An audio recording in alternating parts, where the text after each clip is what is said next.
Good evening, everybody. Here we go again. Tonight, May 29th, Master Plan Committee meeting will be held at the Municipal Building Training Room, 3rd floor of 355 East Central Street, tonight at 6:30. We are about 2 minutes behind schedule. A note to residents, all citizens are welcome to attend public board and committee meetings in person. The meetings will also be live streamed by Franklin TV. Recordings of meetings are available on Franklin TV's Franklin Town Hall TV YouTube channel. And additionally, in an effort to maximize citizen engagement opportunities, citizens will be able to continue to participate remotely via phone or Zoom. Link to access tonight's meeting is listed on the agenda. You can call in. Phone number is 1-929-205-6099 and enter the meeting ID 833-8544, 8981, and then press pound. That number again is 1-929-205-6099 and enter the meeting ID 833-8544, 8981, and then press pound. So tonight's meeting, the first thing on our agenda is the subcommittee reports. I'll go first to Kobe, if you're online there still. Can you hear me? Yeah, CSFC has not been able to meet since our last meeting, but I will work to get something on the calendar ASAP. We did get some comments back from DPW on some of our current goals, and I still need to revisit some of our goals around some of the changes that have come up both in the broader meeting and in our last meeting, just to update some of the language. Perfect. Thank you, Kobe. Meg Hagan is not here tonight. She is remote. She's not going to be able to do remote either. She has family obligations, and just also for the record, Erin also won't be here as well due to family obligations. Jennifer Williams will hopefully be here. She's running a little late, and Eric Seltzer is on his way, so he should be here shortly. Everyone else is here. Kobe's on remote, and Bruce is also remote for the record. Ken, housing and economic development. Housing and economic development, we had two really good meetings, and we were able to, with Brian and Amy's help, really look through some of the goals and objectives, and particularly how some of the goals might overlap. We've done a few revisions, and I hope that they made them onto the Google Doc that we've got, but we've made some revisions there. And it's opened up some big questions that we hope when the discussion happens, we'll be able to get to, but we're moving along. Perfect. Do you have another scheduled meeting coming up? Not yet. We just had one tonight. Yep. Tonight, and we had one last week as well. So they've been working real hard. Very good. And we will schedule a few more. A portion of what we need to know is a few of the questions that we've got tonight for the rest of the group, just to see direction we might want to go. Okay. Thank you, sir. Much appreciated. Over to you, Janelle, land use and zoning. How are you tonight? All right, how are you? Good, thank you. So update for our subcommittee. We haven't met since our last meeting Okay, and don't have one on the books yet.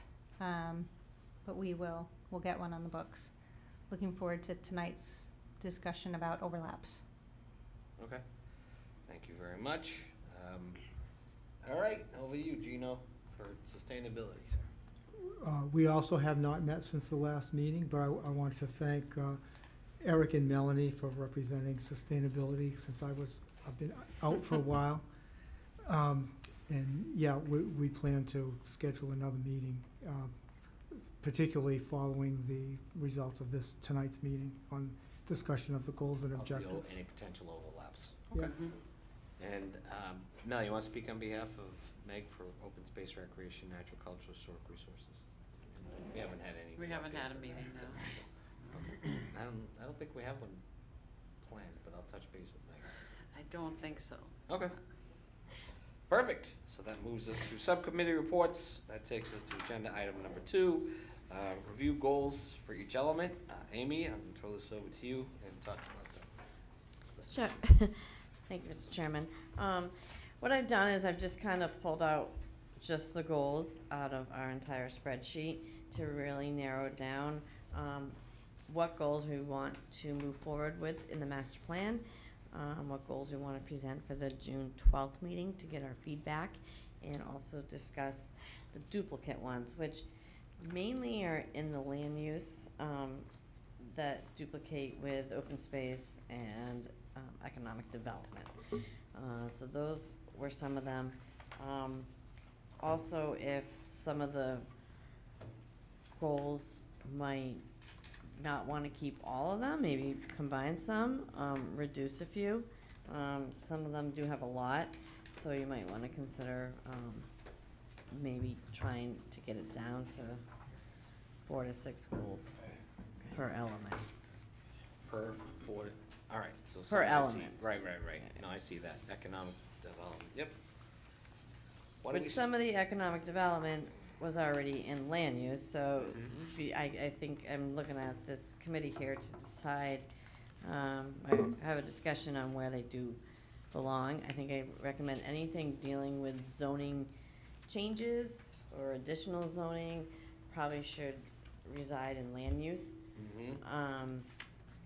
Economic development can focus more on our developmental areas such as like downtown and the crossing in those areas as far as long-term. Okay. Why don't we, well, Meg's unfortunately not here to address much of the open space and recreation, let alone natural, cultural, and historical resources, so why don't I skip that for now and go right to, why don't we go right after the big nugget? And Janelle, that's gonna be land use and zoning. So let's take that, let's take this, page 3 under land use, and Janelle, I'm gonna throw it over to you. Just to talk about the 7 goals that are listed here. Yep. Mr. Chair, if I could, just Yes. one quick thing. By all So means. we may have made this worse, because as we, over the course of the last 2 weeks, we've been doing this, we have been breaking this out more and more. I do think it's helpful to look at the objectives as a part of this, and especially where we've got a couple of items where we wonder if maybe the objectives should be goals instead of objectives. And also, there is this larger conversation that we have been having about the level of detail. Whether this should be a very heavy top-down approach or whether we should try something else. And I would defer to Kobe more on that question overall. But I do think for us, I try my best to put them on the combined subcommittee's master plan goals and objectives. Yeah. And you might see that it might have complicated a little bit more Okay. And than that's- than this summary. All right, so you put that under housing? Yep, economic development, and then again. Yep. I was looking at that first one that's where I put it, if you go back to. Under circular, under, At the combined. the combined ones. The combined. Right, Yeah. these are, this one right here? Yeah, I think, Yep. I hope they went through. All right, that was under housing or economic development, which changes are you referring to specifically? We did the whole thing. I see that, okay.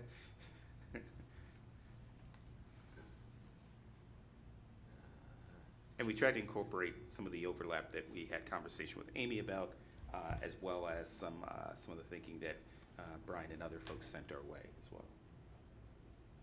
But it just feels like it might have complicated it just a tiny bit more without Okay. looking at the objectives. And my computer just died.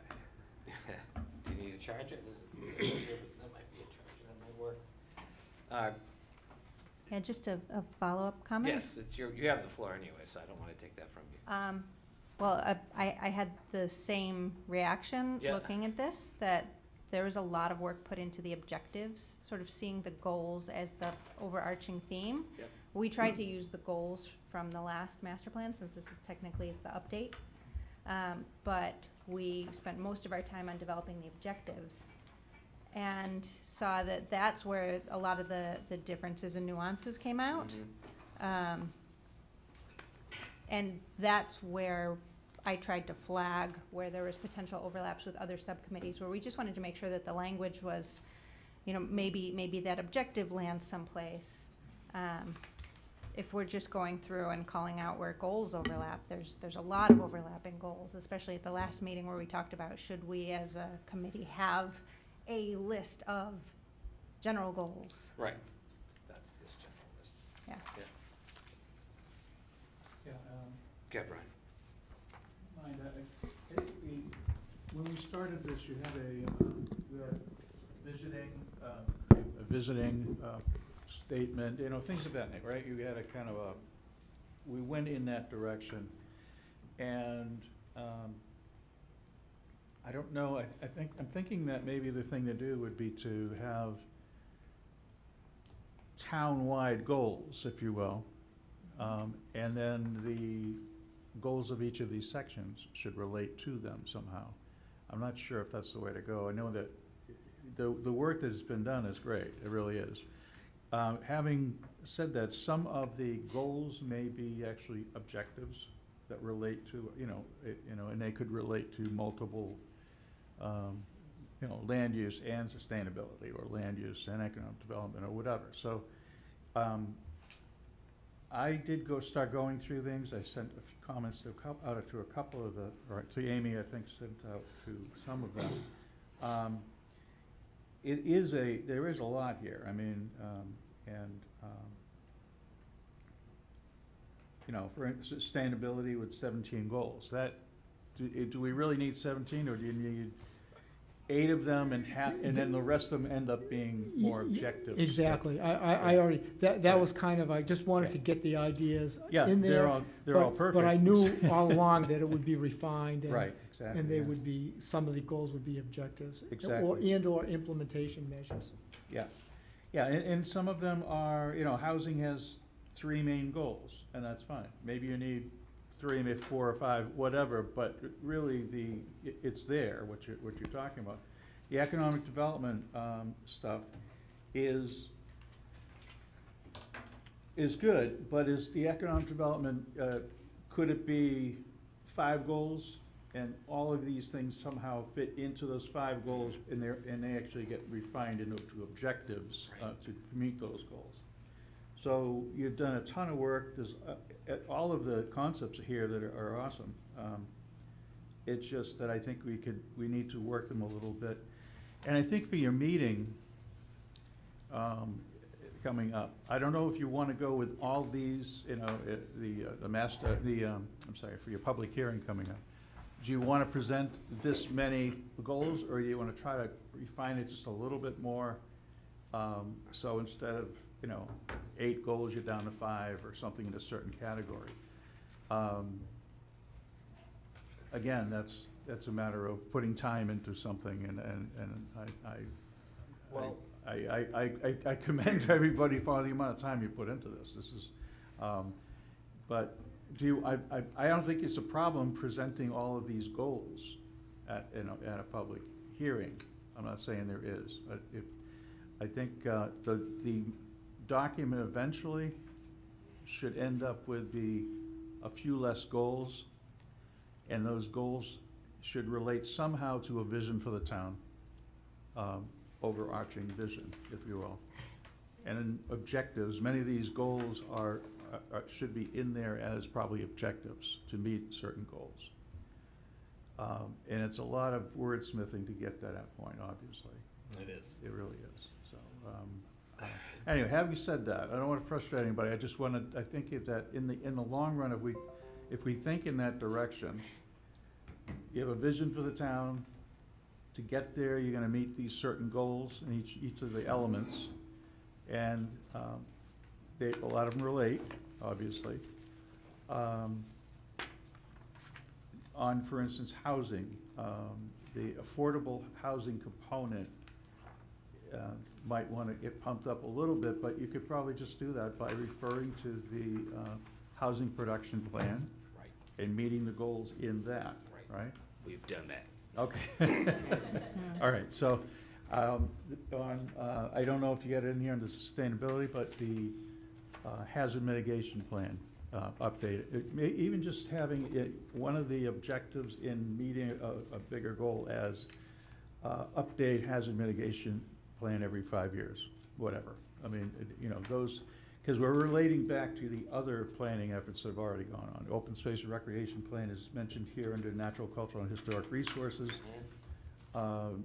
it probably should read that continue to implement the natural resources related goals, objectives, and actions. But, and then up above with the open space and recreation, put that same bullet in there, that you're talking about. But those aren't necessarily goals. What they are is, they're objectives to reach whatever your main goals are in those categories, so. But anyway, enough talking. I just think, I just wanted to throw it out there, because a lot of these things, land use and things, are gonna relate to other sections. And if we go back to what's the overarching goals for the town, they're all they all should kind of relate, well, they won't all, but we should try our best to relate back to what is it that we want to see, what's the vision for the town? Have we worked that out? Have we refined it enough up front? And I'm not saying we stop going forward with this minute, but I'm saying that I think we need to have under your under your basic policies and your, there's a section, an element right in the document that really should have that overarching vision for the town in there. And all the elements should relate back to it, in my opinion, anyway. So, so maybe after you go through the public hearing with what you have here, this is a great way to go through it, vet it out, things of that nature. It is. Then you focus on, that, what is that vision? Are these goals gonna meet that vision, and talk it out a little bit more? Just a section down. I'd kind of like to throw it out to the group on pretty much an agreement as to maximum kind of goals per element. I mean, for all intents and purposes, the existing master document didn't really exceed more than 6 overarching goals for each content area. Is it possible, say for instance, Gino, to take many of those 17 some odd goals and either kind of incorporate them as part of objectives under those goals, Yep. and kind of revise the goals to meet many of the objectives that are listed there? Definitely Just kind of, possible to, to Brian's point, is to kind of refine the goal. yeah, So it will, for all intents and purposes, meet up with our definitely possible to refine and combine. Not sure that 6 is the right number Yeah. or not, but definitely reduced, for sure. So what does everyone, I'm just gonna throw that question out to the group. What does everyone think about a maximum of 6? Do you think it should be more? Do you think it should be less? Ken? I think to Brian's point, one of the things that would be useful, and I know we have that vision statement that we started off with, but I wonder if we should refine it, and, should we have 2 or 3 pillars? Because I think that would help me say, all right, here are the 4 to 6, maybe it's only 4 based on that. For example, I love at the public hearing, I think it was on Valentine's Day, this woman asked this really good question. I think it would be a great sort of thematic approach to this. Thrive. That's what we're looking at for the future. And there was this other thing too. What are our biggest challenges as being sort of these themes that would help come up with, let's say, 5 pillars or something like that, that I think would help us say, okay, let's hone in on these 3 or 4 specific goals. But I do like what Brian said about what are the big town goals. And I think it goes to also defining some of the conversation we've been having about the character and who we want to be as Franklin in the next 10 years. Rick? I would also add, we want to make sure that we're tying that into what the town residents want. We can sit here and come up with all these goals and everything put together, but if it doesn't meet the needs of the people we're ultimately working for, or with, trying to get. Well, I think that's part of what our goal is for the 12th, is to kind of sit down Yeah, with the I public agree. and kind of go through all of the goals, not just, the way I view it is basically the same way Brian said, is to take all of the goals, throw them out to the public. That'll give us an opportunity to kind of whittle many of these goals down to meet whatever their specific needs are. But I'm just trying to think of what would be what's our goal target for a number of goals that we want? Is it 5? Is it 6? ultimate goals. Well, I think that if we we throw want. 10 goals out per. there at this meeting, this outreach meeting, and 6 of them get play and interaction with the, I was gonna say customers, but residents, and 3 or 4 of them get no play at all. Yep. Maybe we need to revisit those ones and say, well, what are we doing with those? Yeah. We don't need, we're not just trying to stuff in. No, we definitely don't want to do that. I agree with you. We don't want to Just just have- stuff stuff in here just for the sake of, are going to be potentially non-feasible based on That'd be budget, stretch future goals. budgets and stuff like that. Stretch code's gonna kill us. That's a different topic But for a that doesn't mean different we day. don't address them. But yeah, it will. Anything else? No, good thing. Eric, you were gonna say something? Okay. Anyone else as far as number of goals we should have? Kobe? Give me a number, I can. Okay. Yeah. Janelle? If you want to pick a number for a max, we can work within that. Okay. That's a nicer way of saying it. Let's pick a number and go with it. Joe or Gino or Mel? Anything? Nothing? 5 or 6, I think, is max. Bruce? Yeah, either one, 5 or 6, 5 or whatever 6. anybody else wants.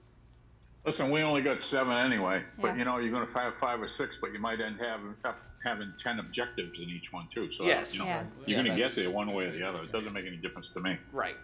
Okay. I think So- 7's ridiculous, Bruce. Yeah, it could be. You're That's- sitting in that that's chair one looking way ridiculous, too much. too.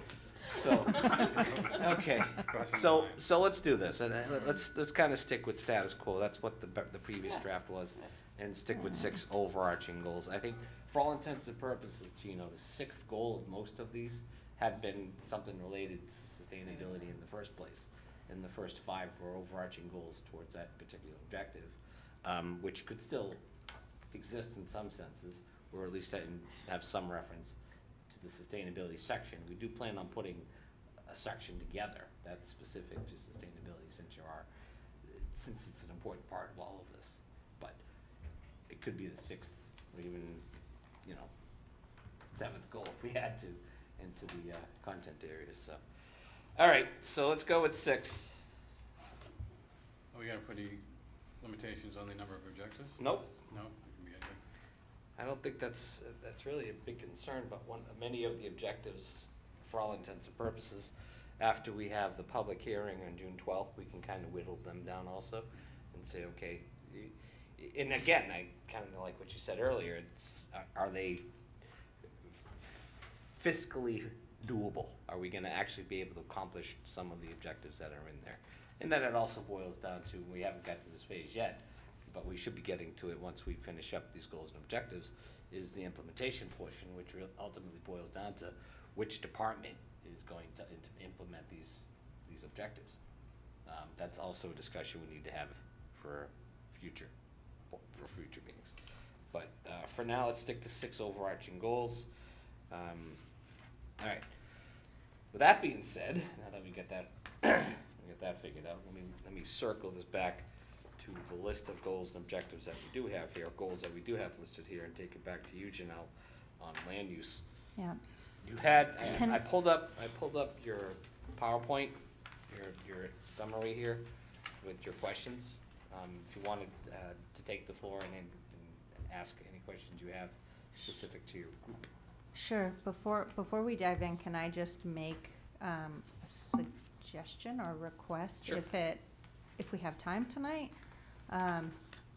could we as a group draft up what these pillars are and these overarching goals, that if we're seeing lots of duplication, maybe those are our pillars, right? And then we'll have a draft list of pillars to present at the open public hearing. Yep. No, it's a good idea. So we can go through all these lists and then take a pass at, 1 or 2. Yeah, okay. I feel like we've touched on it in past meetings. We sort of have them all in our heads maybe. Or I wrote them out in a map. You can all look at mine. Kobe wrote them on the map. That'd They're be all Right marked there. as duplicates. Okay, Where's your map? so Let's start with your Alright. goals and objectives first, Janelle. Your goals first, under land use. So the first one is about encouraging development of diverse housing options. This overlaps with housing. It's a duplicate of Do you- economic development. Do you want to read It's, what it says, just for the record? yes. Thank you. Encourage development of diverse housing options in areas of town where property is underutilized or needs redevelopment and where public transit is available. And I believe this might be the same goal from 2013 that we updated. We updated all the objectives for it, seeing that it's still an important goal for Franklin to carry forward for the next 10 years. So the goal actually carried over? Okay. It did.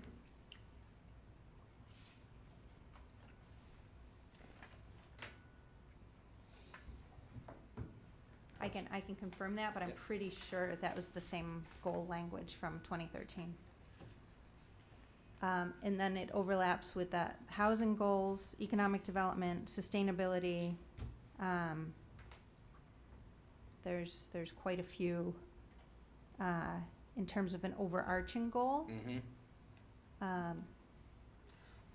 But then we saw as a land use and zoning specific objectives to further a lot of the good planning work and different initiatives that have been going on in Franklin. So that's further Franklin for all planning, Yeah. compliance, and determine if we want to exceed with the requirements of the MBTA Communities Law, Yeah, and further housing production plan, and bend for Franklin. You got a question mark on that one. right. Okay. Which is our advocacy, the town's advocacy group for housing. Did you have a specific question that you wanted to ask Ken about the housing portion of the goal specifically? I mean, I guess it's a question for the group, is our objective 1.3 further housing production plan, should that live in land use and zoning, or should it live in Housing. housing? Or why does it have to live in either, right? Why is it not, as you mentioned, an overarching goal? I mean, it's got context. Land use is a different context than what housing might be, is a different context for the same question for economic development. Mhm. Different people are gonna look at it differently, and they're gonna take different strategies to trying to be successful at it, which is why this is case in point for this being one of those big picture overarching goals. Clearly, it deals with diversifying housing options in Franklin for economic reasons, land use reasons, and most certainly just for general housing reasons This as is the well. first pillar right there. Right? Yeah. There's your pillar right there. Brian? Yeah, I agree. I think Diverse housing. And there's no reason you can't, as a main concept of your vision for your town, that everything relates to it, or some of the things in the different sections relate to it. Land use is interesting, because you're gonna be dealing with housing, obviously, the zoning related things, or mixed development, and all of the other things that you're gonna, so it is gonna relate to a lot of different things, and I think you need to, it needs to be spelled out essentially, how it does relate as we go through this document. And when we write down here duplicate with economic development goal 7, I mean, you can actually, depending on how it falls in your document, you can just say C. Yeah. C economic development goal 7, or whatever the case may be, if it's identical or very close to it, Mhm. right? As an objective. Right. Ken?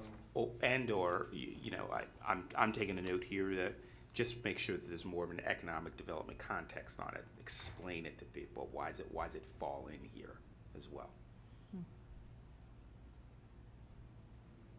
Understood. But that it goes to the bigger picture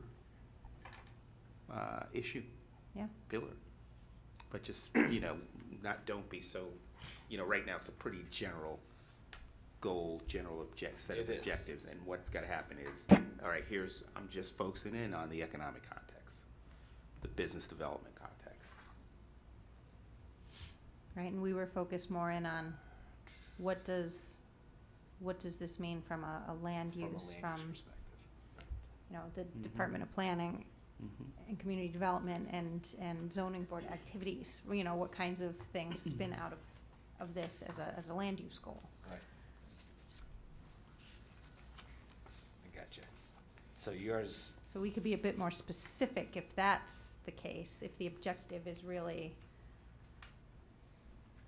to refer to, How- to refer to the housing. right, Right. But where, I guess my question too is, where would this ultimately reside? Does it need to reside in land use, or does that more specific towards housing? Colby?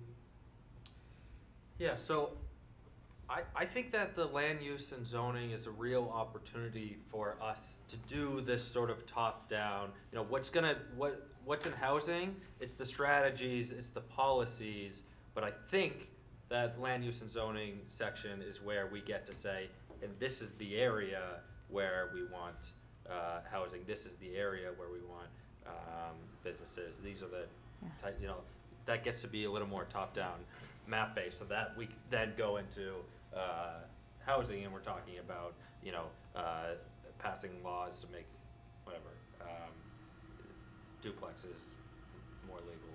But you're naming focus housing production in these areas and discourage it from these areas. Focus business in these areas and discourage it. I don't know. That's my take, right? That's where the real cohesion of the master plan lies. so if we had a pillar of diverse housing options, then the housing element would really reference maybe the kinds of housing, or if there's different incentives, and the land use element references locations. I think so. Yeah, that sounds logical. And sustainability references efficient use of limited resources. Right? Yes. That kind of approach.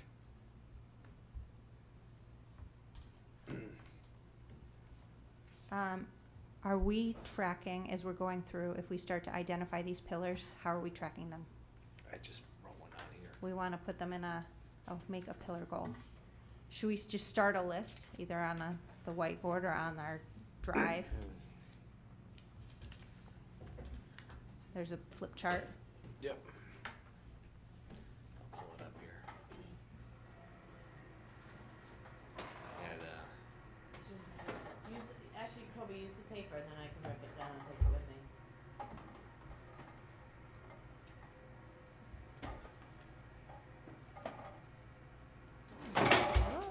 whoops. You got it? Okay. I have the worst handwriting, but It's okay. I can also write it here too. housing diversity was named.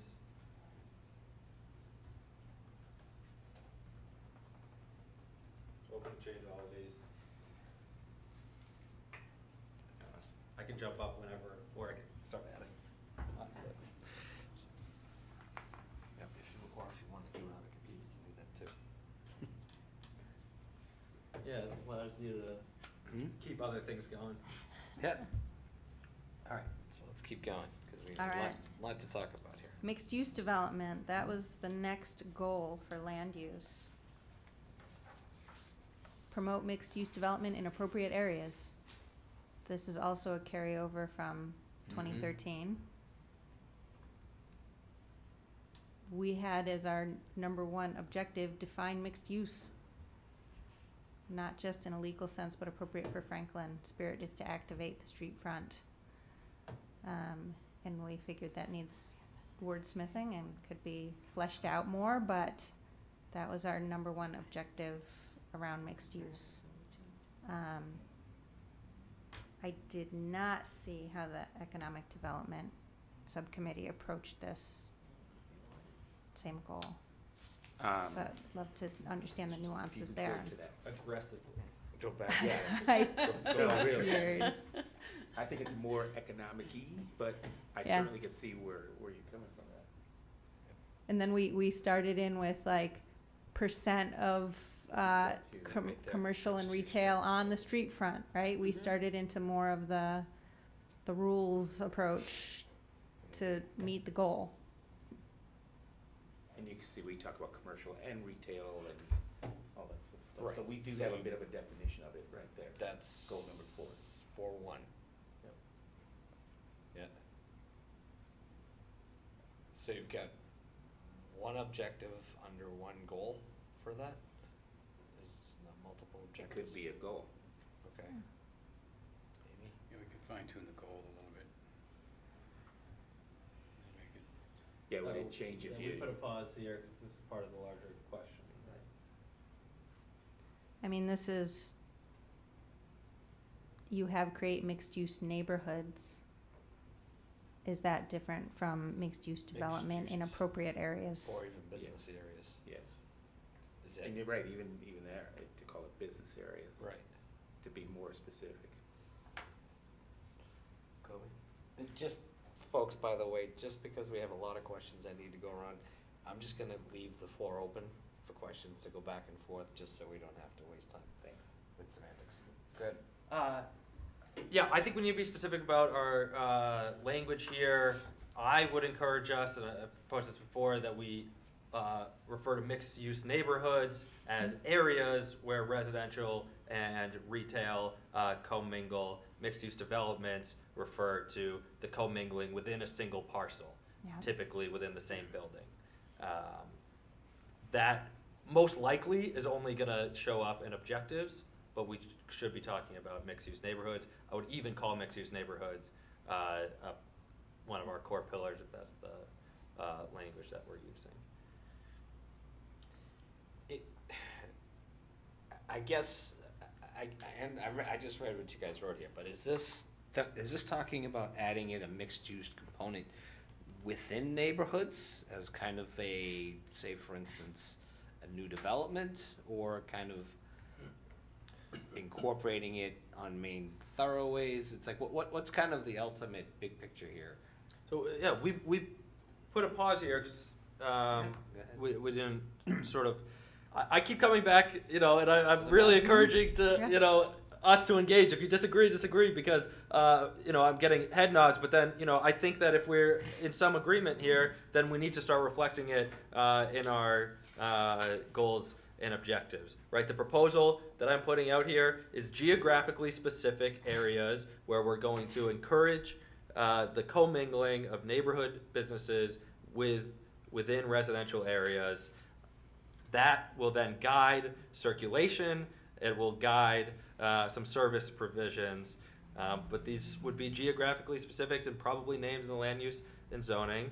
And it would only be that. It wouldn't be mixed use everywhere, it would be mixed use here, and that allows us to focus. but shouldn't the people in the neighborhoods that we're trying to target have some input into what's gonna be in their neighborhood?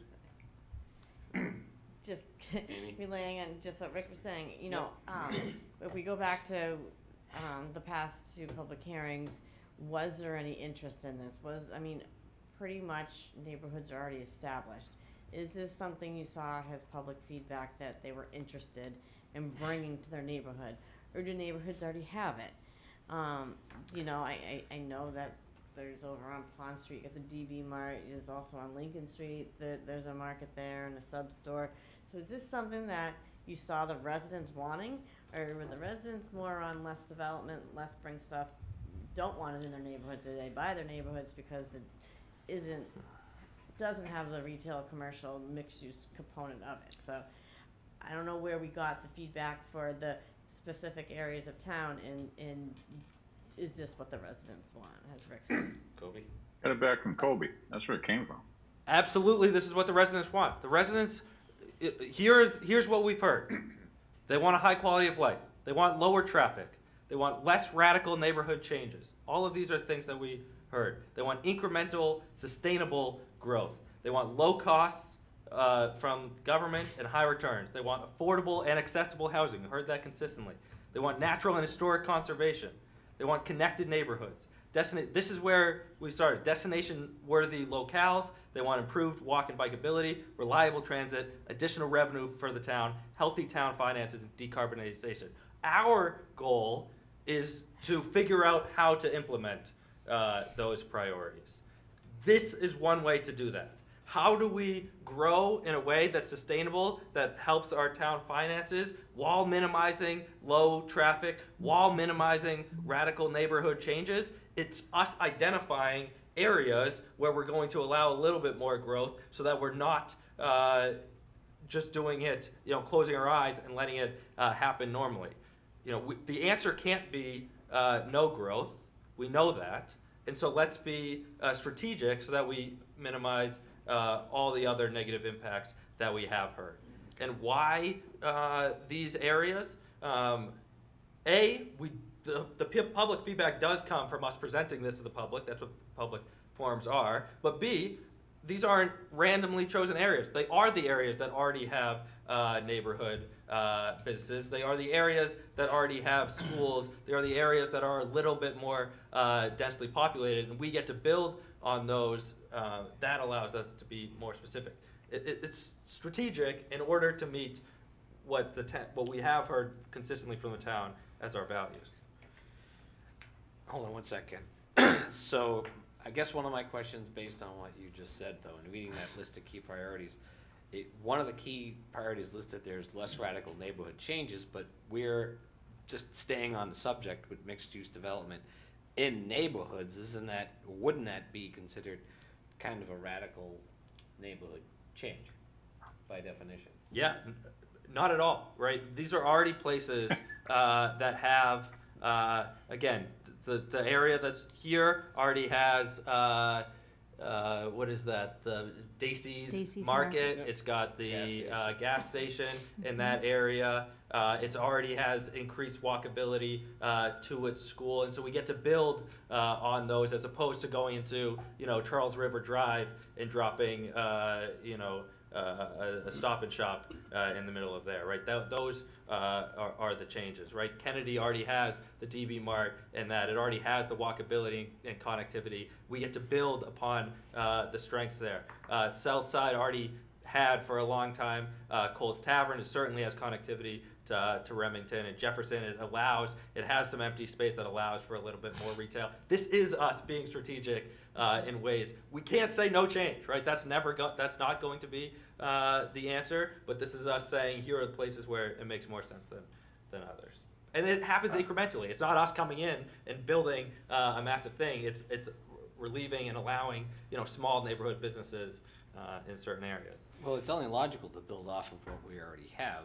I guess to what extent could we grow the mixed-use neighborhoods without having a dramatic effect on the neighborhoods? I mean, to be honest with you, I'm just trying to think. I'll use Dacey's as an example, just by way of example. Sorry, Rick. That intersection, for all intents and purposes, being so close to the school, if we were to add, say, another mixed-use building to that intersection, how is that going to impact traffic? How is that going to impact the neighborhood? How is that going to impact the school? And what further development? What would any further development like that ultimately benefit the neighborhood? I guess that's really what the big question is. Would it be beneficial, or would it be more of a radical interference to the neighbors? That's really kind of a big picture question. How much more can we do without interfering even further to the point where the neighbors are like, you know what? I don't want to live in this neighborhood. This place just got really busy with all these businesses. I'm moving out. This isn't the neighborhood I moved into. Oh, I want to give space for other people to chat, but I certainly have a response. I mean, what are the changes? Positive, right? Why? I think you're thinking of like, the Horace Mann Plaza. We're not dropping the Horace Mann Plaza. No. They're small little marts, and we get to control what those commercial things. Why is it positive for them, and why is it lower traffic? Because now we're building a little bit more housing within walking distance, so more of our daily trips are not being done within the car. That's vehicle miles traveled is the reason for traffic in town. And so the more that we can replace, any trip with a small walk to the store next door is the positive. It increases the value, which allows us to give better services, and it says, oh, if we've identified these areas, then we get to ensure that those areas have the best streetlights, the best sidewalks, and we know that we can't be chasing every street, so this gives us some focus on where we can be implementing, and investing town resources. Ken? To Rick and Amy's point, a lot of the context I've heard from residents and the feedback I've gotten have really been around the commercial and retail areas and doing something different in terms of putting housing in those spaces. The downtown, some of the plazas, but to really go that route as opposed to the other way. That's at least the feedback that mostly is there, and that's why, that conversation we had about saying mixed use in neighborhoods may not be the right way to put the goal, but really mixed use in, and maybe that is the goal, in current retail and commercial spaces. Well, that's because the way Because Janelle that's really, has at this- least I think that's how it's come to us. Because the way Janelle has this listed under land use and zoning is goal, objective 2.2, identifiers where mixed-use development could be appropriate, and you flagged kind of C1, DC, mixed business, and NC. Neighborhood commercial. Neighborhood commercial. So that's basically what Kobe was talking about, that we're proposing formalizing. Okay. So that it can sustainably, incrementally grow those areas. I have thoughts too, so I don't know if we should go to Rick, though. He had his I hand just up. had a quick one. Go ahead, Rick. My thought is, if we do this and we try and identify specific neighborhoods, we got to keep in mind that the DB Marts and the 7-Elevens and places like that are in secondary roadways. They're not in neighborhoods per se. I mean, if you say neighborhoods and you make a neighborhood commercial, you're gonna have a Dunkin' Donuts on every street, every neighborhood corner. So because they've got the bandwidth to be able to do it, and that's their business model, is be close to everyone. I don't want a 7-Eleven. We talked about gas stations in our subcommittee meeting. That wouldn't be an appropriate use. But I think we have to be very specific with this. It's a great. But not pick necessarily the neighborhood, but throw it out there. Say, we think, like Ken was saying, Cole's Tavern, where that used to be, that's an eyesore. That's something that has ability to build something there. We're not going to get that property because the owner is adamant against traffic and building and things like that down there. But she made a lot of points at the planning board meetings. Yeah, but now it's blight because it's underutilized. Right. So that definitely doesn't add to the overall neighborhood. Eric? Yeah, I support the idea of the mixed-use neighborhoods. I think the key thing here is that the master plan is a vision. It's a vision for what our community wants to be. I think there's a lot more socialization that needs to happen around the neighborhoods and how to define the neighborhoods and what is the context of mixed-use development. Because to this point, if someone talks about mixed-use development, they automatically think of a 3-story structure with apartments and offices upstairs and commercial retail downstairs. And I don't know if that's really the vision that's foreseen here in these neighborhood developments. And I also think that the mixed-use development isn't solely mixed use from commercial and residential being in there, but having multitudes of types of housing stock within these neighborhoods as well.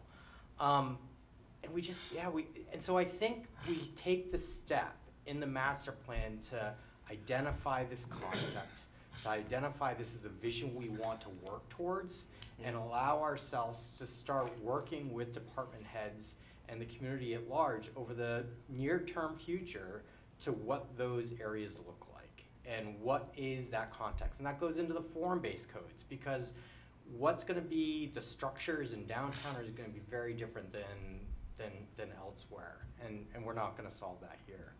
But I think we can put it forward. I think it is very responsive to Councilor Frangilla's perspectives that he shared here from the community, that it is very responsive to what I've heard and what people are interested in seeing happen.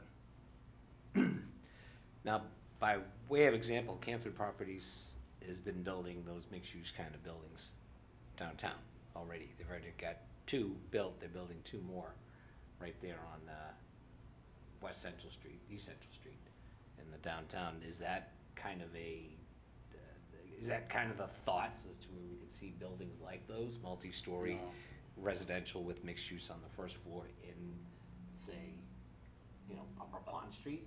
Up by, that's not something we want to see. I think those are too Joe? big.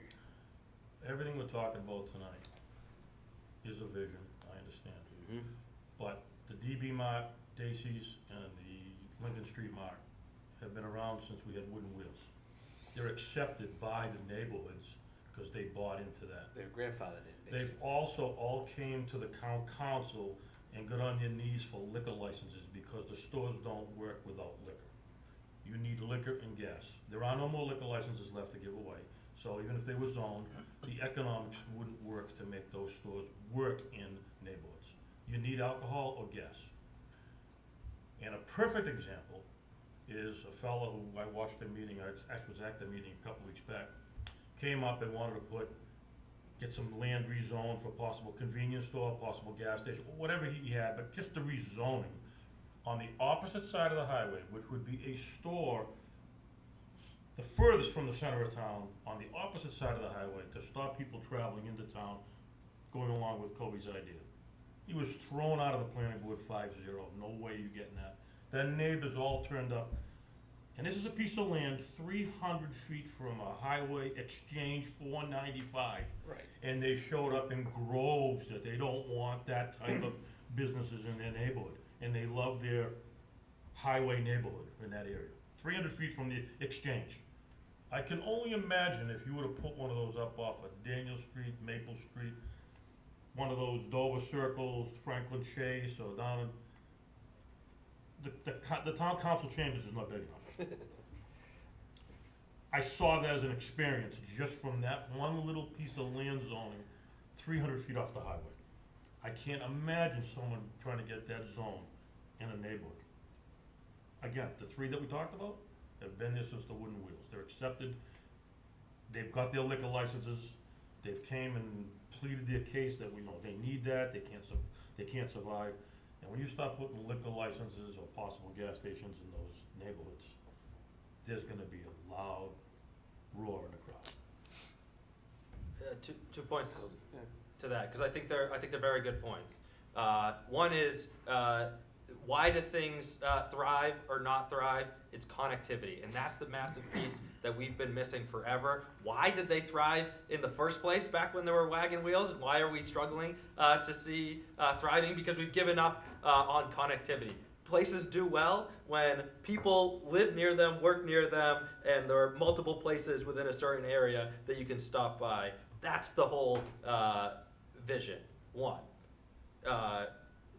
2, how beautiful is it that we get an opportunity to sit and have a long-term vision for the future of Franklin instead of having every decision in Franklin be decided by the 3 people that live next to the parcel in question. That is what we get to do, is we get to say, here's what the long-term vision, here's what we're building toward, which is why when it comes to the council, when it comes to the planning board in 5 years, 7 years, they get to look back at the overall vision and say, here's why it fits into that larger puzzle. Here's the bigger thing that we're building. We don't have to be responsive to just the 3 people that happen to be, sitting directly next to the parcel. Because we know that these are the overall priorities. People's ability to translate that to what happens directly next to them is historically very poor. And that's why we get to have these conversations like the master plan. And to touch on it, I agree with what you're saying, but when those zoning changes and stuff come up, and it's August and there's an election coming up, when that room's full, it's a no from everybody.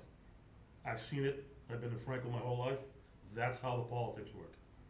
They don't overrule the crowd. It's an election coming up, they don't want to disturb, ruffle the feathers, and say, yeah, we're gonna zone that. I was part of that, when we went to approve the development down off of Bridle Path for development. That standing room was room was full. They didn't want an additional 80, 90 houses. And when I went for my reelection, every one of those people knew that when I voted yes for that. And I wouldn't share the words those people said to me as they were walking by me because I voted yes for that project. Keep that in mind. I think we understand. I mean, those of us on the council, we actually have had those conversations and have had those people scream and yell at us and have had our proposals voted down. But that doesn't mean we stop, I understand. right? We have to have an overarching vision of what we think, of how we actually take all of the goals that people want to see, things that people want to see. How do we make that a reality? Right? And it's about education. It's about how do we get people to listen and to understand that this is what they want, right? They want less traffic. They want to be able to walk places safely. Every person I talk to, they talk about nostalgia of the corner store. Yeah. Like being able to walk down to get a thing of milk so you don't have to get in your car and drive to the Big Y or the Shaw's or Stop and Shop. Like that's what people talk to me about all the time.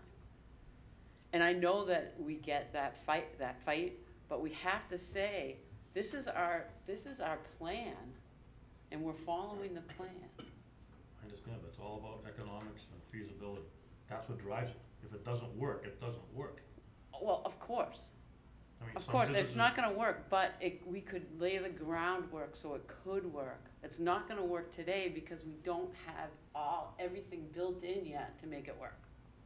And that's our future, right? That's what we wanna see. Just to touch on that, and just one last thing. Yeah. I think we're all right in a sense, Yes. but if you go back to what Ken was saying, we have all those stores from Rentham to Bellingham on the main thoroughways. They're already built. They're already keeping up with the times. They need the people. So why not build around what we already have rather than dreaming about putting a store in the neighborhood when we already have the stores? Bring the people here, like Stobart's up here. Great. Those people can walk right to everything. We should be concentrating on bringing the people to where everything is already. We've already got it established. We're going off into another world and like, let's go to Mars and build another world. I mean, this couldn't is what agree we're- more. I love it. That's what I we're, love it. I mean, More Okay. residential where the we infrastructure's Now- here, the roadways are here, the sidewalks are here. Yeah, we don't need any more Folks. infrastructure, right? In lieu of time, let's We all agree. let's bring this back to the overarching question, and this really boils down to mixed use. Now, Ken, I'm taking you back to your goal of create, and Janelle's goal of mixed use. They're different. They are different. Yep. You said you wanted to redefine goal 4 a little more specific than just neighborhood? Did you want to? Well, can I throw in a comment? Certainly, of course. I support the neighborhoods idea and support it even as a pillar. Because it can give us structure to our town and our strategic master plan. That we have this main thoroughfare and we have these secondary roads, and can guide circulation, bike infrastructure, pedestrian infrastructure, transit infrastructure, and pockets of development. I think we can have both, right? We can have the main drag, and we can have the pockets that the teens can bike to, and the elders can walk to, and they have their corner store. And the neighborhoods can be branded. Right now, people say, I live in the Kennedy district, or I live in the Callard neighborhood. Well, the schools are changing. So if we have a Coolidge Corner in a Brookline Village or whatever, South Franklin Elementary is can up there. have these branded neighborhoods that aren't dependent on a school district. Maybe it stays the school district names just for historical reasons, or not. but the idea of the neighborhoods feels strong. And it is, in one sense, formalizing a little bit of some of the little development that's there. I wouldn't maybe call them mixed-use neighborhoods because it gets, as Eric said, people think mixed-use development and they have something in their head of what that is, but something around the neighborhoods feels very strong. And that's how I see the split of the two different goals, why they're different. Mixed-use development is one thing, the idea of the neighborhoods and how that can provide structure to a lot of our goals can maybe be a pillar. Amy? Yeah, I mean, I think, as Janelle's saying it, I think if we want to look more at developing these neighborhoods, per se, you've got a north and you've got a south, is removing the mixed-use words out of them. And first, they gotta be outlined and determined, so that could be a goal about defining pocket neighborhoods within the town, as opposed to calling them mixed-use development within the town, or areas of mixed-use development. Or So- for lack of a better term, villages. Villages, define, Right. that's good, yeah, exactly, define villages within the town, and once they're defined, then you determine what kind of zoning it's gonna come down to. And maybe you don't use the word mixed use. It might I have do to be agree a with different that. word with the same meaning. Yep. But I think it's more has a larger goal is actually defining them. And determining if this is what the committee wants and the residents want, is to put together these neighborhoods. Schools are changing, as Janelle said, and maybe you kind of play off of that as a goal. The state uses the term complete neighborhoods. So we don't wanna use that then? Sorry, not Yeah, well, Not the state entitled does. villages. Don't we have neighborhood something already? in town? MHP uses Neighborhood- it. We have neighborhood commercial. Commercial. Yeah, we have, yeah. Commercial scares people though. Yes, It does. Yes. If you have to How do you feel about these are complete? gonna be more retail oriented. Complete is good, I like complete. It's complete, but it's vague. bureaucratic. It's very bureaucratic. Yeah. Complete streets, complete I think- neighborhoods. Yeah. I think ultimately what we need out of this discussion is, okay, if we're gonna say villages, for instance, let's say, I don't know, Pond Street Village, or even better, Kennedy Village, just for the fun of the name. You know, because what I had pop into my head was, for instance, the intersection of Oak Street and Pond Street, for instance. Where, yes, granted, it's all currently residential, but if we were to say, you know, Kennedy Village and then promote growth in the Kennedy Village, what aspects of that would we be promoting? Would we actually allow zoning or overlaying of that intersection of Oak Street and Pond Street to allow one of those residential or 4 of those residential lots to be overlaid with some kind of commercial zoning? You know, are we would be- promoting that intersection? I guess it's kind of, because that's That's where kind of you gotta ultimately define how we them have to look first. at this. Yeah, they have to, Mhm. Yeah. They have to be defined, and that would be more of an objective, like determining the zoning type for it, but they all have to be defined Right. before you could even know what you're going to do for the zoning and how it would work. Because I Yeah. think and I forget exactly who said it earlier, I think it was probably Rick, I think we need to stay out of the neighborhoods.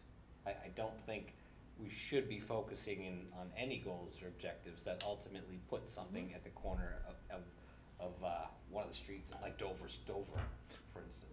But just in that specific example, rather than the intersection of Oak and Pond, the intersection of Pond and Partridge and Beach would be more appropriate. That's where DB Mart is, that's where VFW is, that's where Elks Hall is. It's Yeah. already a little bit of a center that could be enhanced.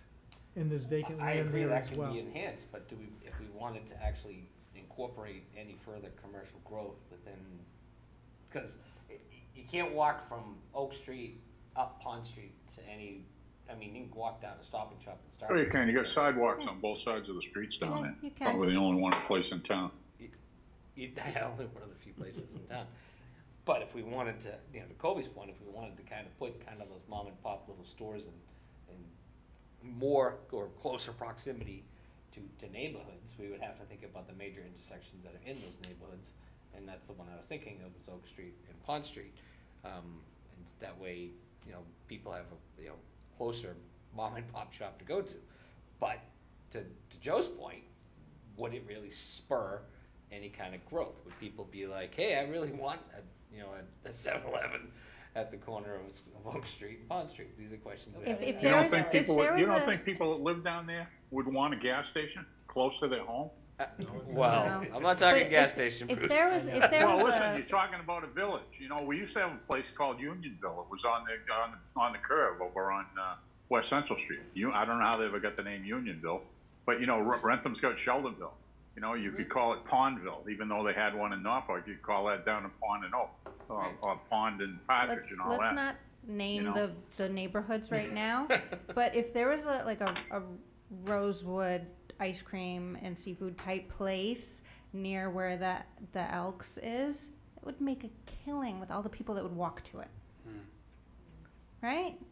That's the kind of thing we're talking about. Like, this How far is, can you walk though? I know, you need more I'm than 2 walking miles people. away, I'm not walking there for a french fry. Well, if I get my electric bike, you know, and I bike down there, I might go a little bit farther, Okay, so. let's stay on target here. it's just an example, because I don't think people are getting it yet, right? And that's what we're talking about, is like, we want to try to see if this is feasible, and we should Listen, let's talk be it to clear. ourselves. Let's just be clear.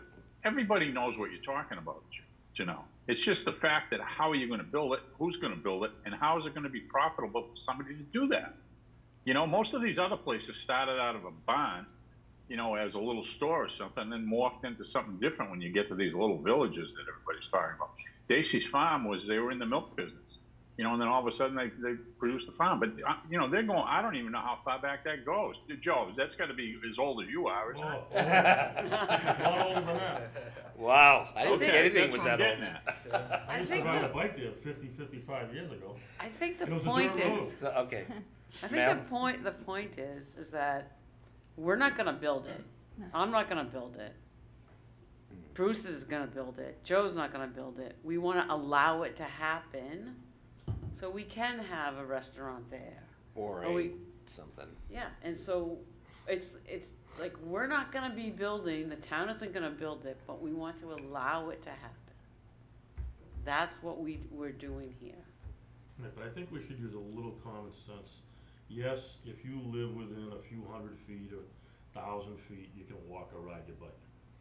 Franklin's population is getting older, not younger. We're having less children. I know I can't walk 2 miles or a mile. I'm gonna get in my car and go there. So we're not gonna stop automobiles from traveling to those places, which means parking lots, traveling, whether it's an electric car or gas, you still gotta drive there. And I would say, not necessarily, right? We get to, once we identify these areas, we then get to, let's be very clear, we're focusing a lot of time here. The focus is absolutely along 140. That's what most immediately going to be built up. But now that we're talking about the long-term vision of allowing these to be built over time, we not only allow a little bit of retail in these residential areas, but it's now the places that we're going to allow for upzoning. So where it's currently only single family, maybe we allow up to 2, maybe 3 families in that area. Now you have more people within walking distance. We also get to plan our bus routes around that. We also get to plan our bike routes. So where, you know, when the DPW says, where do you want bike lanes? We get to say, these are the areas that we want connectivity to from further around. That's how we avoid vehicle miles traveled in the long term.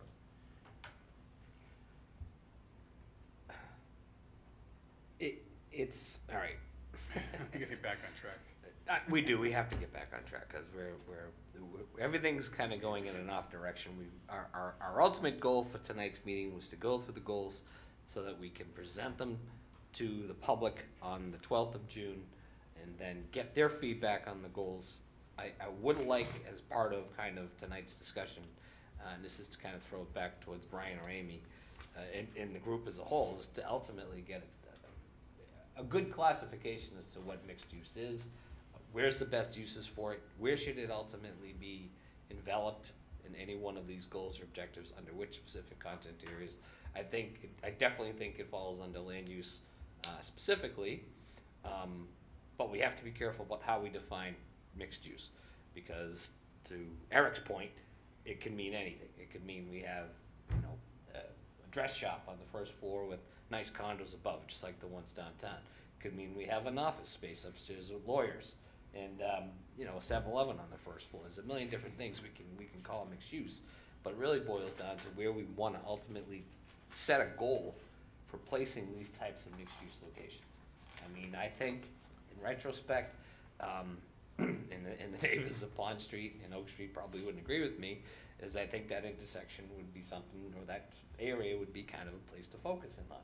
You know, do we meet the needs of the village area down there? Or, kind of harping back to the question that came up earlier, is that something they really want at all in the first place? Considering we have Stop and Shop at one end of the street, we have the liquor store and the pizza shop up on the other end. Is that a reasonable distance for connectivity for these neighborhoods? You know, those are big questions we have to ask. But I think if we're going to start focusing on the village type neighborhoods, then we should really kind of pick a location and go with a general description as to what mixed use is, instead of being, Brian? Okay, so we just touched on a lot of different things. Yes, we did. Before town council and before planning board will be a definition for mixed use. It's coming up already, it's already written, it's already been, it's going to economic development to the full council. I think that's probably where we're at right now. Yep. Okay, it's a very simple zoning related definition. It's basically a mix of uses which could include residential and, could be residential and non-residential, or a mix of non-residential, okay? So simple, very simple definition. It's not, so, and you put that in your list of uses in your, you know, in the back of the document, you know, and it states that in certain zones, mixed use is allowed, and then you put parameters around it if you want to, as far as how much housing density can be related to that, you know, whatever. But for instance, allowing a mix of uses by right in the downtown area, that's a no-brainer, right? Whether it's on the same parcel or it's right next to each other, it doesn't matter, that's mixed use. So, but in each of your, if you're talking about identify locations in the community for higher density village neighborhoods. Make that a goal, okay? And then you have underneath that some ways how to meet that. You're gonna have to address the zoning. You're gonna have to, you know, you're gonna have to have a lot of community input no matter what you do. Right? So I would put in there community forums. I would do all of that kind of stuff, just under that goal. Yep. And if you want if what you're looking for is higher density residential, how dense, obviously, is something you have to talk out. And also, do you want a mixed use neighborhood? You want a mixed use village? Is that what you're looking for? There, I can think of, as you were talking, there's a couple of places in town might be ideal, but would it be considered ideal by the people that live within a quarter mile of that? Right. Is that really what that section of town wants? Right. You have to find that out. Absolutely. Right? So write up your goals in such a way that ideally this is what you want. To reach that, you need to go through certain objectives and actions and everything to actually implement to get to that point. And I think that if you don't want to be too generic, but you don't want to be too specific either, because if you start saying we want a mixed use dense neighborhood, then people are gonna, right off the bat, I don't want that anywhere near me, right? So you need to kind of, I understand you're not the person that I'm talking about. But we feel, you know, as you know, when a zoning issue comes before you all the time, some of them are no-brainers, they get passed right away. Others are like, the not in my neighborhood thing is very real, It is. and it is a very difficult thing to convince people that that's the right thing for your neighborhood. So you have to do it in a certain set process, otherwise, the first minute it's gonna get blown away, and people will fight it down. And I think that happens a lot of times.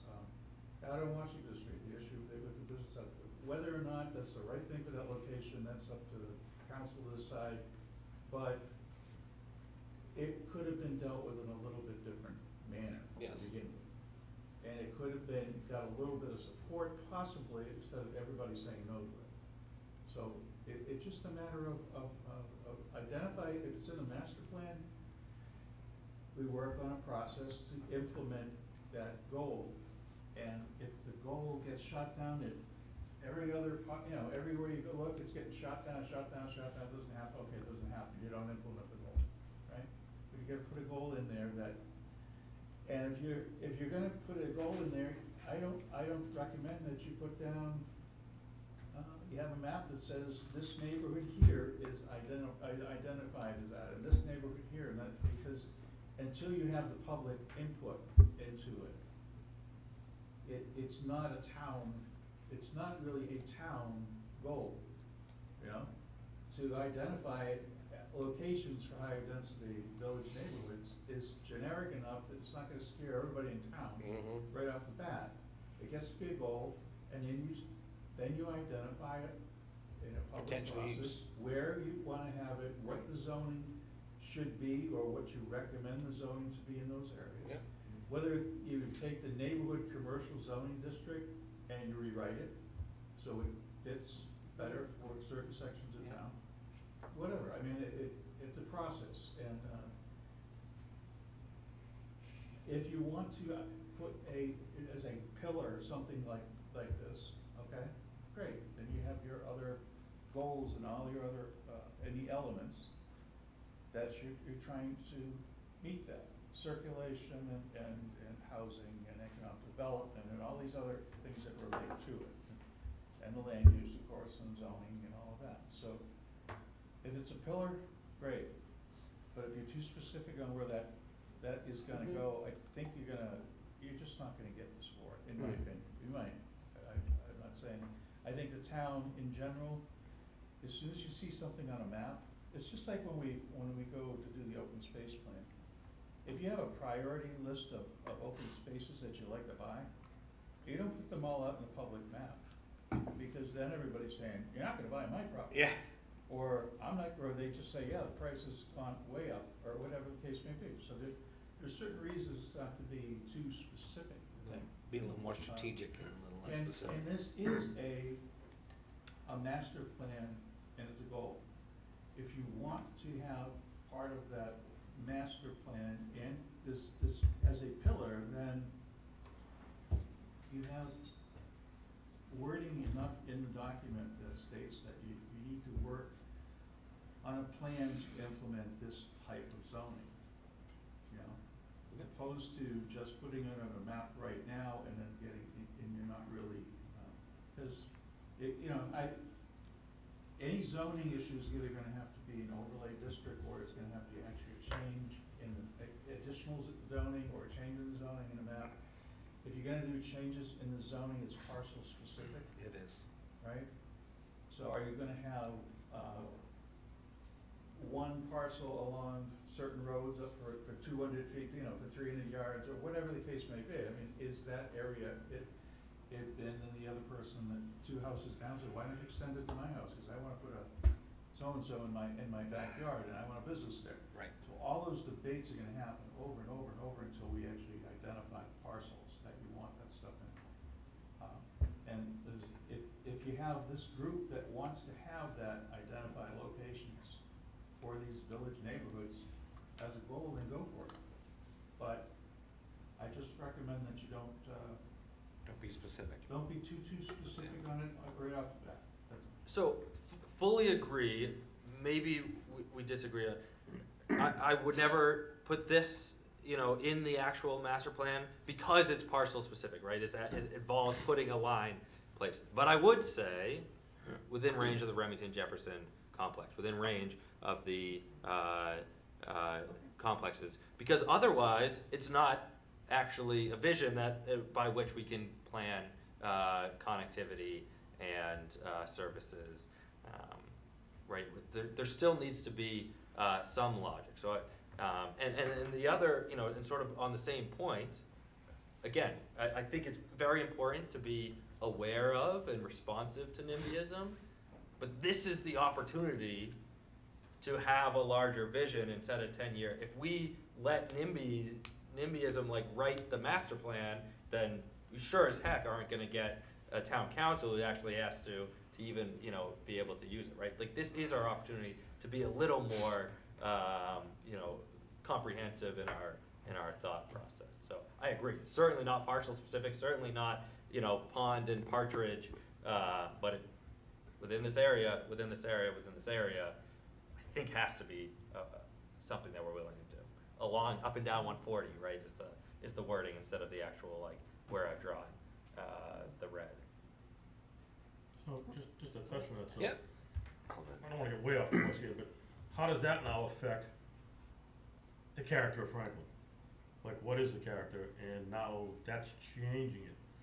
And my fear is these little neighborhood places, wherever you decide to put them. Yeah, it sounds cute. Woman's walking down the baby carriage, they go eat an ice cream, or they get a sandwich, or the little restaurant, the little cute restaurant. But what happens when that place turns out to be like the hidden gem, where anybody can go there, not just those neighborhoods, and you've got people parking up and down the streets waiting for an ice cream cone, and parking in front of people's homes. You don't think there's gonna be any repercussions in that? I've seen that in other towns. There's one in Cumberland, Rhode Island. The place is so packed, the little ice cream place, they're parked all over the place, in people's yards, front lawns. It's the hidden gem. Amy? So it's more than just that I think little we need to cute get store. back to the We do. goals, cause we need to also get into what we wanna present, so I think we really need to kind of I agree. backtrack, and finish up the land use goals, on what do we wanna present? That's what we need to know. Right. At the June 12th meeting. Well, What- I think what I'd like to see out of tonight's meeting, and I appreciate all our hearty discussion about the mixed-use stuff too, but ultimately, what I'd like to see is each chair and each subcommittee take the goals and condense them into 6 specific goals, one of which being something related to sustainability. That could be the 6th goal, or even the 6th or 7th goal of each one, or just an added goal. I thought we agreed not to do that. Well, just do 6 goals. Well, right, sustainability is gonna be its own thing. All right, so six goals, but That's not my, ultimately, like, value, that's just, I thought, what we had decided. okay. Well, I'd like to I see, agree. I'd like to see these goals condensed down to 6, for each one before the 12th, of June meeting for the public. Action item number 1, condensed goal. Yes, item number 1, condensed goals. 2, take out of tonight's meeting the discussion about what we ultimately wanted to call pillar goals, and put them into each specific, into the appropriate specific content areas. That was housing diversity, complete neighborhoods, neighborhood connectivity, and then there was another one I put down here.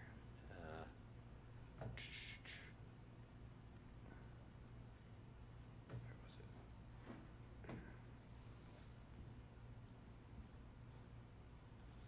Oh, further the housing production plan, we wanted to kind of take that out as a objective and kind of make that one of our pillar goals. So going back to that really quick, where should that ultimately reside as a pillar goal?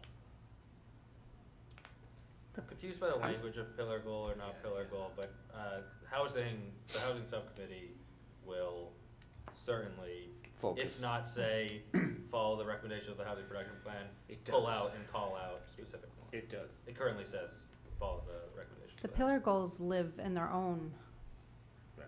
they're an intro Okay. to all the rest of the, Right. rest of the work. Right. Okay. The other one that has a lot of, if we're on the topic of pillars, where there's a lot of overlap, is preserve and enhance existing unprotected natural and open space resources in Franklin. That's 5. Yeah. That's goal 5. That's under- goal 5 in Under land land use. use, but Yep. it's also in sustainability, it's open space. And it's, it feels like that goes hand in hand with the diversity.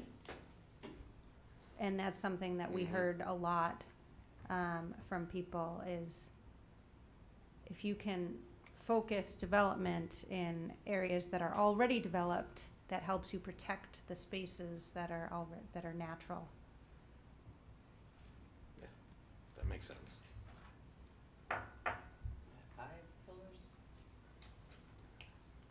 I think those are pretty good pillars that keep coming Vibrant back to. downtown, natural historic conservation, complete neighborhoods, housing diversity, neighborhood connectivity. Mm-hmm. I like it. Alright. That's what you got, right? Those are the You 5 got that? pillars. Yeah. Perfect. I mean, the other one that a lot of these, I think, help us go towards is, I don't know if it's fiscal responsibility or efficient use of resources or something. Yeah, I've written that down, efficient use of resources. I mean, it's efficient use of like monetary resources, but also our land. And, Mm-hmm. yeah. So Yeah. that could be a pillar, or that could be, I don't know, we had it in our mission statement. That is part of the mission statement. All right. So, Can we determine when this stuff will be yes, provided? let me pull up the calendar for us. Looking at it right now, the 12th.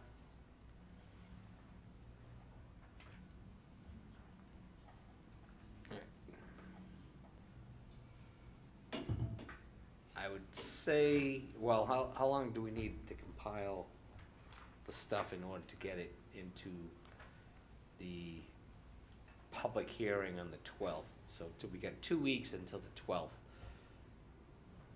Would the 5th be reasonable? That's a week from now. For everyone to kind of consolidate their goals. I could go with the 7th. 7th? Okay. Well, I guess what I'm getting at is I know your schedule, Brian's schedule, the staff's schedule for all intents and purposes, because we have to have an agenda in by the 7th for the 12th. Yeah, but I don't have to have the presentation there. So we can post an agenda without the presentation. Right, but would That makes sense. would the 10th and 11th be enough time to put some kind of slides together for Well, these goals? I guess that's what we want to talk about tonight. I see the slides being the goals for each one. So basically, each subcommittee gets 2 slides listing their goals on it. And, someone from each subcommittee will get up and go through their goals with the public. So that's mainly what I see the slides as, and then maybe do the slides for the pillar goals as well. Okay. I don't think we need a whole lot more. I think that's gonna be enough to talk about. Doesn't need to be fancy. In one night. We're certainly not looking to just to sell get, Taj yeah, Mahal here. to get through all that in one night, so, that's just what it is. It's just to kind of put it together. Kobe? My fear, I think it's great at just having a structure and perhaps facilitating conversation. My fear would be that just sticking with the goals keep us at too vague a level to actually spur discussion, right? Almost all of our goals, 90% of people will be able to get behind. I don't know if that's gonna be true for the objectives, but that's really the meat of it. So if we're using them as conversation starters and we're starting to throw out some ideas, okay, I don't know, I'm just worried that I'd be frustrated as a member of the public of like, okay, you know, these are your goals, like, you jump through, like, things that you probably could have said day one, you know, where's the time that we're actually, that's my only, fear, but it does the job of starting to get out into the public. Anyone else in regards to that? I mean, we are ultimately going to address all the individual objectives, but I think as kind of a starting point for our kind of public outreach and public input, I think starting with the goals is a good place. I think if we had time, we could maybe spiral back to any questions that the public has in regards to an objective that they may have, or front something that they come up and say, okay, you know, well, I was thinking we should have these village type neighborhoods ideas of like, hey, well, wait a minute, we've already got that, and it's kind of an objective. That's something we could talk about once we've gone through the goals and harp back. I think a lot of it depends on A, how long do we want to make the meeting? B, how specific do we want to be? And see how much input are we actually going to expect to get on many of these goals. I mean, I guess my question to the group as a whole is on the 12th, A, where do we want to do this? B, in how much detail do we want to provide? And because the one thing that everybody has to take into consideration is this is June 12th. We're heading into the summer months and vacations and people at school. I would assume school graduates are probably the 7th. So we have to think about how much public input we're actually going to get on this. So how specific do we want to be, I guess is really the question. Because this is a lot of work to put together in a very short period of time. I mean, I think with the goals, it's gonna drive conversation.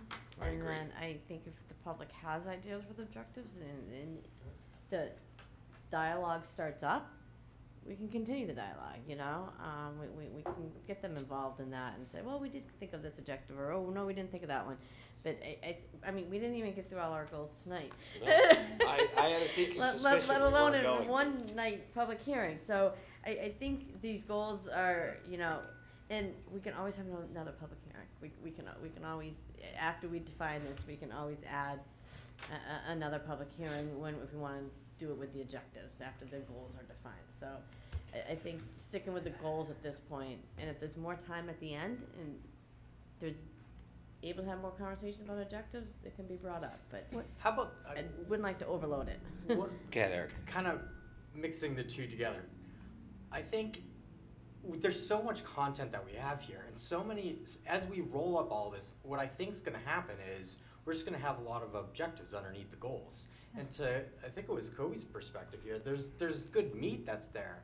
I don't see a downside towards sharing that. I think, so yes, we can start in this meeting and maybe start the presentations and just on the goals, but let's get that information out there about what are all the draft objectives towards meeting the goals.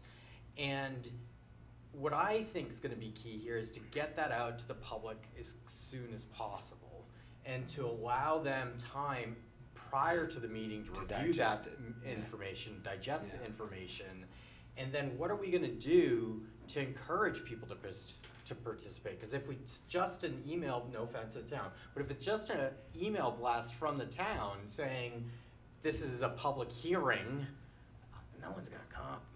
I'm concerned about the participation. And so I think we need to brand it with our, Form Franklin Futures, get that information out there as much as we can, and really help to facilitate that conversation. Not, yes, it is a public hearing, but it's a chance to hear that and give that information Right. in advance. In a similar sense to when we had it at Dean College, except now instead of public coming in and saying, hey, this is our thoughts and ideas, we're kind of throwing them all back at them. Yeah, and I think we can do that, and I don't think we should shy away at some of the information and the objectives that we have behind the goals. And I think, Glenn, you said something very important there, to be able to say, okay, so we had a public hearing, we had some surveys we did, and then we had an incredible turnout for a bit of an open house fair that we had. here's what it came out to. It came out to be, and I think this is what you take, these big pillars that are there for the town. And then here are the respective goals for each of these subcommittees that comprise Yes. it. And this is all you, this is what we've heard from you. Yep. And here's how that's- we're formulating some goals. Yeah, that's us. That's simple. Yeah, because like I'm just thinking of like decarbonize our town. If that's our goal, which is our goal, people are going to be like, yeah, how are you going to do that? That's what, and so that's where we're talking about. Oh, it's about our electric buses that we want to have in town, and they can see that and it's tangible, and that's why I do think we, we get some of those details out. I agree, because I can't picture myself standing up at this public hearing and reading a slide with 6 bullets on it that say, do this good thing in appropriate areas, do this good thing in appropriate areas, Right. without providing at least verbally some examples of the objectives that we've put together. I'd much rather stand up there with 6 slides that have the draft objectives on them and touch on Goals some need of to be them, established. and then we move along. And if people grab onto it and have comments, so be it. I think by offering up the goals specifically, that at least frames the discussion, and providing the objectives as part of the discussion after the goals have been presented, and giving them an opportunity to come back and kind of readdress those goals or those objectives or specific objectives towards a goal, would be something we could do. But I think by offering up the goals first, that'll at least kind of give back to the public that we've listened to them. These are goals based on your input. And then once we've presented the goals, talk about the objectives. But it's just a lot to do in one meeting. So the objectives are in another public hearing. Well, that's actually, will be that's The actually goals have to what be I was- defined first. that's what I was thinking. Before we can really agree was to potentially objectives. do the objectives in a separate public forum. It's okay to share them through The first, questions that are right. asked, or people are inquiring, have you thought about this? Oh yeah, we have that in our objective, Right. Right now, we're here to define these goals, agree on these goals, and be able to move forward and define then the objectives with the goals. Right. But, I mean, it's okay to mention any of them if the questions come up, but the goals need to be defined Right, before we can just have the objectives all over the place. right. I agree. It needs to have some kind of continuity to it. Declaring the goals first and then kind of going in on the specific objectives later. I mean, it could best be, like you mentioned, another meeting, public meeting in and of itself, where we've addressed the goals, the public had an opportunity to hear the goals, but we can present the objectives not as a presentation, but as part of a document with the goals for them to take and mull over, and then come back to a second public meeting, and then we can go through the specific objectives. I'm just trying to think of we have a September deadline. That's flexible. We can take this to October if we need to. Yeah. I also, I generally agree that, I guess I hear both sides. I would encourage us to allow the chairs to add a little bit of color instead of just reading the goals. Like, when I said, here's the goal, but what we're trying to say is this, and here's some things we're thinking about there. Here's the goal, what we're trying to say is this, here's some of the things we're thinking about. But I guess I would encourage that as a minimum, but I will remind everyone that, like, town council, that's a public hearing, 2 of them, most likely. Planning board is a public hearing, right? Like, those are still public feedback opportunities, at the very least, if we don't add on more. But, Every one of our subcommittee meetings are public, right? So maybe we can remind people. yeah. Amy, you were gonna say? No, Oh, I thought no, I was agreeing with what Kobe was saying, yeah, like, there's gonna be a lot of opportunity when it gets in front of the, approving boards for it and council, so. Yeah. That's additional time for public feedback. I feel like since we've spent so much time working on these objectives within the goals, which a lot of them are carryovers from the last master Mhm. plan, that this is the opportunity now to grab that feedback. I agree. I think the objectives help to define the goals. And if they're there, and if we're working over the course of the next week to roll up the detail there into just 6 goals, having some of that detail behind it to provide some insights. And it doesn't necessarily need to mean that there's more slides either. Let's have these as handouts. Right, Let's have them as handouts, and then people can speak to it. That was kind of my point when I was saying earlier, is like, we can still present all of the goals, and for each specific 6 goals for each specific area, we can still have that presentation as is, but it's gonna foster discussion based on the objectives. And I think ultimately, like to Eric's point, what I said earlier, is we can give them a copy of the goals and objectives as part of the presentation on the 12th. Can you just explain that at the opening remarks? Right, There's we're gonna gonna be go, supplemental- right, we're gonna go through the goals first, and then we'll come back and address any specific questions people may have on any one objective that's under a specific goal, which we will have an opportunity to do, but we can leave it, I guess, for all intents and purposes, kind of open-ended, so that if we wanted to or needed to, we could move it on to a second public forum, so we can get further input or specific input on objectives. Or we could take actually the feedback from that evening, make adjustments to the goals and objectives, and come back on the second public hearing and do it again. It really all boils down to how much meat or how much content we want to put into that public hearing. Because I think one of the things, and again, this is just kind of based on my experiences as a teacher, is sometimes throwing in too much content, you lose people. You just, you know, it just goes off in all kinds of directions, and people don't really get a clear picture as to what it is that we're trying to convey to them. So I think starting with the goals, working with the slides, presenting the goals to the public, and then if we have time to spiral back to any questions as far as objectives, but giving them a copy of the goals and objectives for them to review. And if need be, we can put together another public hearing to address the objectives specifically. Does that make sense, Brian? Can I just ask, the basic structure of public hearing Yes. will depend on, you know, so you have 8 different elements, including sustainability as a separate one, so you get 8 different areas. And if one of the members of the committee is gonna stand up and talk about, say, economic development, Right. right? Present the goals.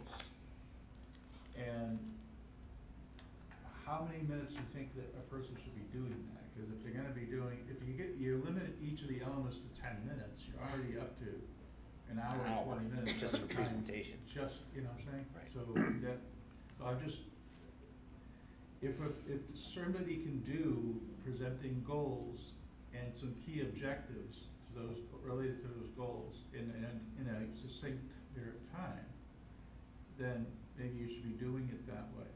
But if you're gonna end up with people standing up and end up being up, you know, there'll be somebody up in front of the public for 2.5 hours presenting information on the screen and talking, and you're gonna lose people, you're not gonna, so it's kinda, I think you need to find the middle, in that you wanna provide them with a lot of good information, you've been working on the good stuff.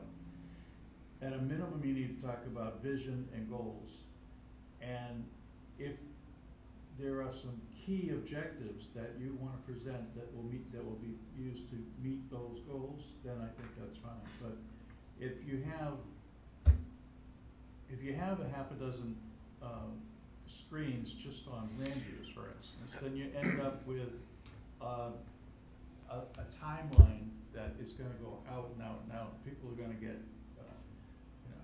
So I'm just wondering about, if you're gonna limit each of your elements to say a half a dozen goals, you know, maximum or whatever, something along those lines, you go through those and you leave it up to the person to talk about, you know, if you're talking about mixed-use development, right, whatever the case, you throw in a couple of objectives or whatever the case may be related to that, but if you do that in every single goal, I think it's gonna be way too long, I think you'll lose a lot of people. but if you end up with,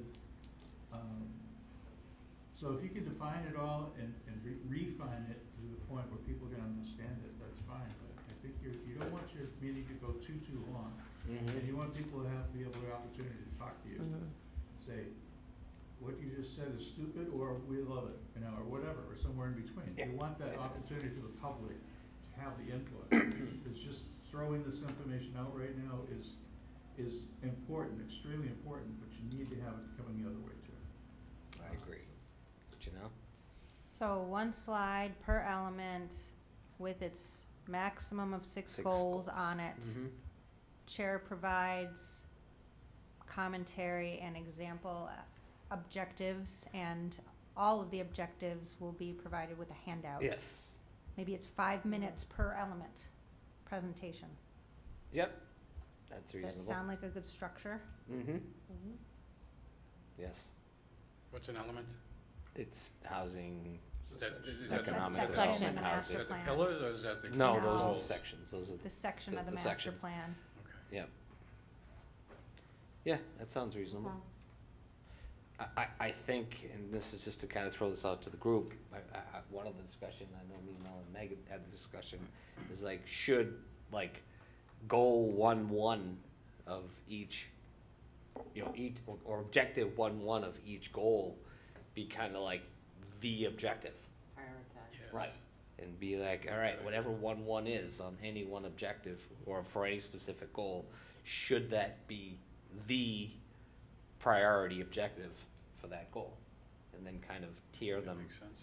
appropriately. And then what we could do is actually review those objectives and say, okay, as part of these goals, we've determined that, goal or objective 1-1 of this goal is our priority goal, our priority objective for this goal. And then we can always, I worry about being overly prescriptive. I think some places are easier to do that than others. The example of like, electrifying transportation, okay, public chargers is gonna be first, that's a little easier than like, housing.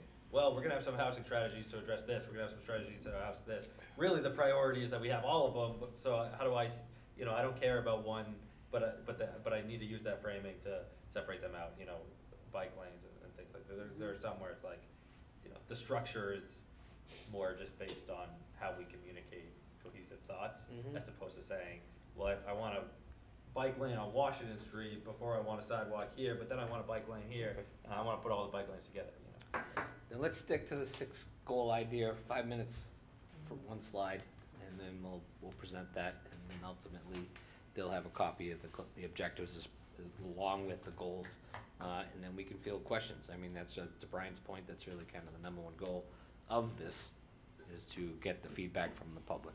So let's do that. And as far as going back to the schedule, let's look at the times.